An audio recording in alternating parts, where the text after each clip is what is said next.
What's up, YouTube? Shadow Slayer Phoenix here, and today I'm very cold. My heater broke. So, I figured while I'm waiting on people to help me work on fixing that, I figured I'd go ahead and do my next video. That being the spell and trap rules. Now, the spell and trap rules are kind of... they're out there, they're not, they're there, they are, they're weird. They follow that whole sideline rule that I said I'd go over as it pops up, so like for fusion, for ritual, for the spell and traps. The spell and traps I'm going to touch basis on because they actually have a lot of distinction in the Yu-Gi-Oh! Scenario rules for victory points and how life points are affected. Now, first, let's go with the life points. Does it affect life points when a spell or trap is spent? No. But it does count towards your opponent's victory points, so you have to let them know. So, like, for example, Hitatsumi Giant was the first spell or trap we had, and his spell and trap is 10 points. So if Hitatsumi Giant were to be... you could pay for Hitatsumi Giant, like this, and then when he's KO'd, you just turn him to his spell or trap designation, or what I like to do, let me get the... So, all the spell and traps will have the spell, the trap, and then a KOing indicator right there. What I like to do, and that'll be around click 10. I'll keep it on click 10, and then when I decide what I want, I'll just turn it, and it'll automatically line up with whatever I choose. The other thing is they do have a switch click space, so you can pull them off and set them aside. And then that'll allow you to basically turn it more.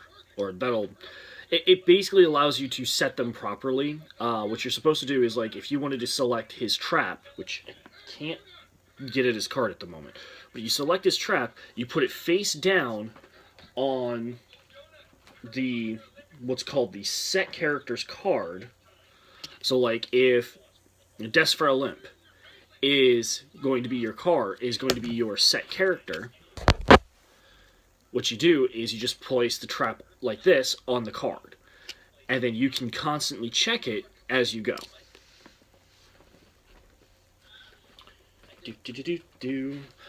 So the next piece of stuff I want to go over for this is the symbol. Now, Hitatsumi Giant is the only Yu-Gi-Oh! Heroclix that has that symbol for his spell and trap designation.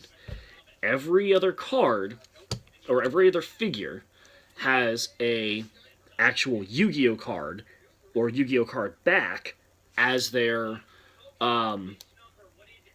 spell trap. Now, originally, from what we know, is Hitatsumi Giant. He has that symbol because that was the symbol they were going to go with. Unfortunately, it takes up a lot of space to use it. So, like, if you wanted your... Ow. That actually hurt. So, like, you have a character that has fusion and a spell and trap, or has the spell and trap and a special ability. So they had to figure that out and get it out of the way. What else is there to go over? Oh, how they work. So what happens is, we're going to use Cypher the Sky Dragon a lot. So what you do is, during a match, you give Cypher the Sky Dragon a power action to set a spell or trap from your pool. So let's say I'm going with Mystical Elf's, I think she's the one with Graceful Dice. You give her power action, you want the spell, just put it down on Cypher's card. So Cypher's been given a power action this turn, so he's pretty much done. On your next turn, you can activate that by giving him another power action. I think his is... Oops, and there he goes. Either way, though, each spell and trap activates differently. Some spells are automatic. Like, the moment you place the power action, they get it right away. I don't have all of them. I only have a total of 5 characters right now. Mystical Elf, Dark Magician Girl, Castle of Dark Illusions, Alligator Sword Dragon, and the Hitatsumi Giant, obviously. I think it's Buster Bladers is the only one that currently just activates automatically, Horn of the Unicorn. So you'd give Slifer the Sky Dragon a power action, and it's automatically active. Whether or not that's true, I do not know, unfortunately. As for his trap, most traps automatically activate on your, or will activate in some way, shape, or form on your opponent's turn. But I do think there is one of the traps that you can activate on your turn, but for the most part, they play very similar to how the card game works.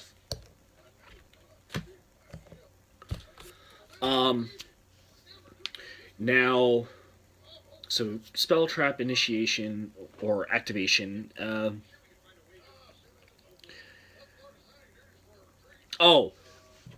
Now there are two ways you can get a spell or trap.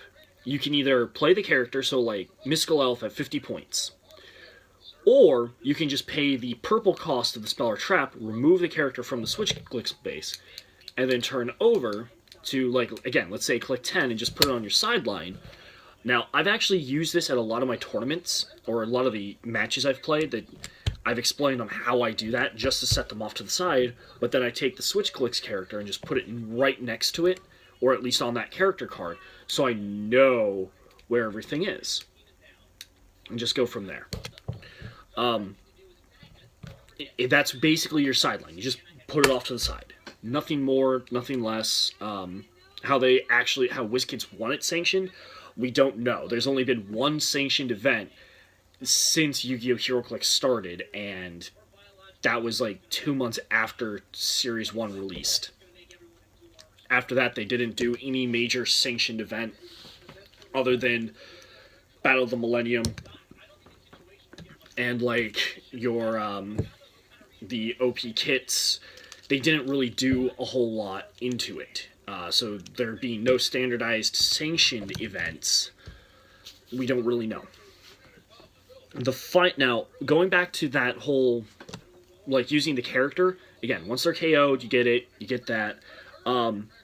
Now, when you pay for the spell or trap for the scenario rules, instead of just the character, you do still add that into your build total, and then you would double your build total as your life points as normal. The final thing is, let's say you're running, you know what, give me someone small. Or let's say you're running 300 points, where I have 5 characters that I can use for spell and traps. You're running 300 points. You can't run all 5, or I wouldn't be able to run all 5. The most I could run is 3, only because of the number of points. So that right there is my first limitation. The second limitation is you can't run more spell and traps than you have characters. So if I only have 2 characters in my 300-point build, then I can only run 2 spell or traps. That's actually pretty fair. I had to re-go over the equipment rules earlier today before I started really going through these, because I started thinking about it, and where equipment ruling would fall under relics and resources, do equipment fall under spell and traps? The way spell or traps work, I guess you could say yes, but I see the argument for no.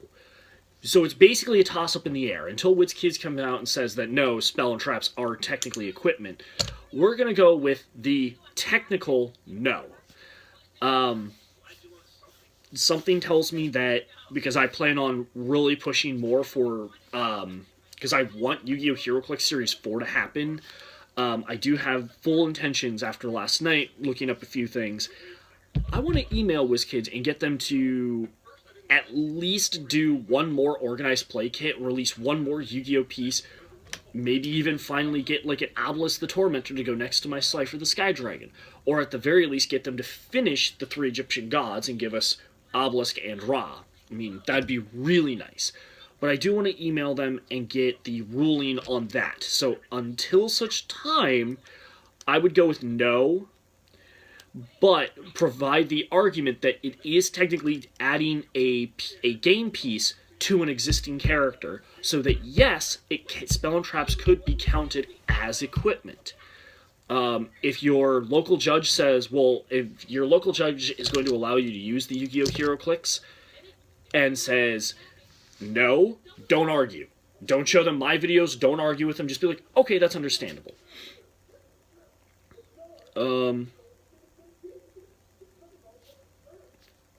Victory points. Did I cover victory points?